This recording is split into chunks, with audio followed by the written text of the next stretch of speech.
And I'd love to touch on just as you had mentioned there, the idea of people being fans in the UK. It just seems tied to the history of Formula One. But as someone who's lived in America and England, do you feel a resurging passion for Formula One over the last couple of years in America? It seems to me, just objectively, the viewer numbers have gone up. More people are kind of buying merch and engaging on social media.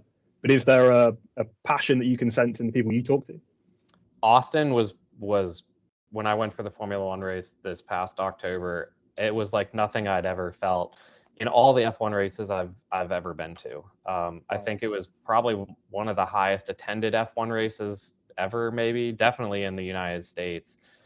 And that isn't just something that, came out of nowhere. It's been a slow burn, but I think the Netflix series has helped immensely, putting it in front of people that don't honestly have any idea about Formula One or car racing, but to see that it's growing so fast is really good for the sport, but also really good for America.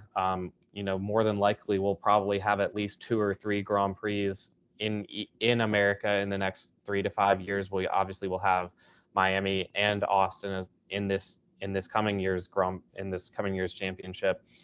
And it's probably deservedly like there. I mean, you have, when you kind of boil it down, Europe is more or less the same size as America. And I think Europe has like 11 or 12 Grand Prix. And yes, they're each in different countries, but in the same landmass size. And, there's going to be people that say, well, America is only one country, but you could realistically cut America up into 4 or 5 different countries with 4 or 5 unique cultures.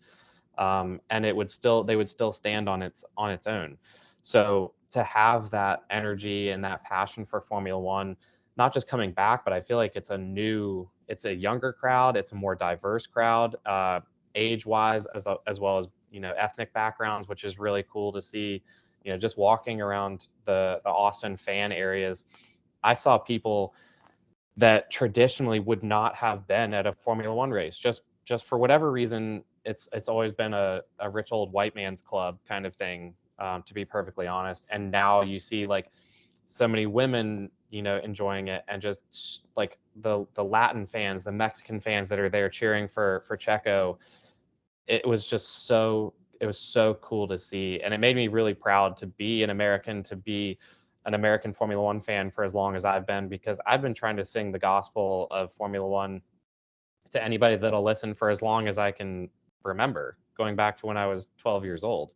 But it was hard to get people's interest in it because they didn't know how to watch it. And now they see it on Netflix, they can understand it. People that I know have never had any interest in car racing come up to me and they're like, oh my gosh, did you see the latest season of Formula One on Netflix? And did you go to this race? Like, were you there when that happened? And it's really cool to see that. It's really cool to have that energy.